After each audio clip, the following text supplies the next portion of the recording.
सबको मेरा नमस्कार। आज मैं व्याकरणांश के बारे में बताना चाहती हूँ। అంటే వ్యాకరణం అంటే గ్రామర్ అనమాట. సంజ్ఞ అంటే నౌను, నామవాచకము. నామవాచకంలో చాలా రకాలు ఉన్నాయి కదా, దాని గురించి మనం ఈరోజు చెప్పుకుందాం.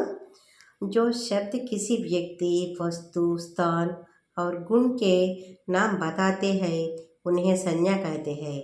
जो शब्द किसी వ్యక్తి, जो శబ్ద ఏ శబ్దం అయితే ఏదైనా సరే, కిసి అంటే ఏదైనా సరే, వ్యక్తి కానీ, వస్తువు కానీ, స్థానం అంటే ప్లేస్ కానీ, గుణం కానీ వాటి గురించి ఏది చెప్తూ ఉంటుందో దాన్ని సంజ్ఞా శబ్దం అని అంటారు.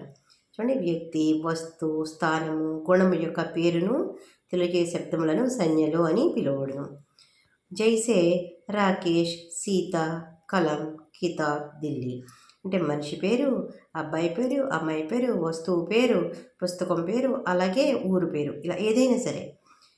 చూడండి, ఇలా తెలుగులో ఉంది. సంజ్ఞాకే ప్రకార్ నామవాచకములు రకములు. ఏంటంటే సంజ్ఞాకే 5 ప్రకార్ హై, 5 రకములు ఉన్నాయి. నామవాచకానికి 5 రకం. సంజ్ఞాకే 5 ప్రకార్ హై. వ్యక్తివాచక సంజ్ఞ, వ్యక్తివాచకం, వ్యక్తుల గురించి చెప్పేది వ్యక్తివాచకం అనమాట. किसी खास व्यक्ति, वस्तु या स्थान का नाम बताने वाले शब्द వ్యక్తివాచక సంజ్ఞ है. అంటే వ్యక్తులు అంటే మనుషులు కానీ, పర్టికులర్ వస్తువు కానీ, ఏదైనా ఊరి పేరు కానీ, ఫస్ట్ మనం చెప్పుకున్నాం కదా, అదే మనిషి, వస్తువు లేదా స్థానం యొక్క పేరును తెలుపు పదమును వ్యక్తివాచక నామవాచకము అని అందరు. గోపాలు, బంతి, హైదరాబాద్ అంటే వస్తువు అనమాట. అలాగే మనిషి, అలాగే ఊరు, ఇలాంటివి ఏదైనా సరే. పర్వతాల పేర్లు, నదుల పేర్లు అవి కూడా అనమాట వ్యక్తివాచక సంజ్ఞకి లెక్కకు వస్తాయి. 2 जातिवाचक संज्ञा, जाति.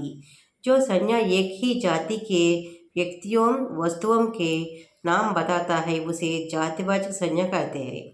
జాతి చూడండి, ఒకే జాతికి చెందిన వ్యక్తులు లేదా వస్తువుల పేర్లను తెలుపు పదాలని జాతివాచక నామవాచకమని అంటారు. అంటే మనుషుడు, బాలుడు, నది, పట్టణము, పర్వతము మొదలైనవి. ఆద్మీ, లడక, నది, నగర్, పహాడ్, ఇవన్నీ సంజ్ఞలోకి వస్తాయి. బట్ జాతివాచక, వ్యక్తివాచకాలు ఉన్నాయి కదా, అవి మీరు అబ్జర్వ్ చేయాలి. ఇది జాతివాచక అనమాట. ఆద్మీ, లడక, నది, నగర్, పహాడ్. అలాగే మూడోది సమూహవాచక సంజ్ఞ. సమూహవాచకం అంటే గ్రూప్ అనమాట. जो संज्ञा एक ही जाति के व्यक्तियों तथा वस्तुओं के समूह का उल्लेख करता है इसे समूहवाचक संज्ञा कहते हैं. జుండు, కిలాడి, సేన, లోక్ అంటే గుంపు, సమూహము. అలా జుండు అంటే గుంపు, అలాగే కిలాడి అంటే ఆటగాళ్ళు, ప్లేయర్స్, సేన అంటే సైన్యం అని, లోక్ అంటే ప్రజలని. వీళ్ళంతా గుంపు, ఎక్కువ మంది గురించి చెప్పుకునేదే కదా అది. ఒక జాతికి చెందిన వ్యక్తులు లేదా వస్తువులను గురించి ఒకే మాటలో తెలుపు పదాలని సమూహవాచకము అని, నామవాచకం అని అంటారు. దాని గుంపు, ఆటగాళ్ళు, సైన్యము, ప్రజలు. అలాగే 4వది ద్రవ్యవాచక సంజ్ఞ, ద్రవ్యవాచక నామవాచకం అంటారు. जो संज्ञा किसी द्रव्य का बोध करती है उसे ద్రవ్యవాచక సంజ్ఞ कहते हैं.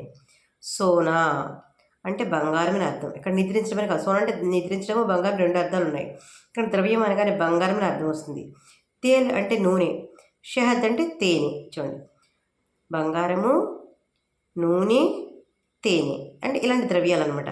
అలాగే జల్, అవి కూడా అంటే ద్రవ్యమే కదా మరి, అలా చూడండి. 4వది భావవాచక సంజ్ఞ, భావము అంటే ఫీలింగ్స్ అనమాట.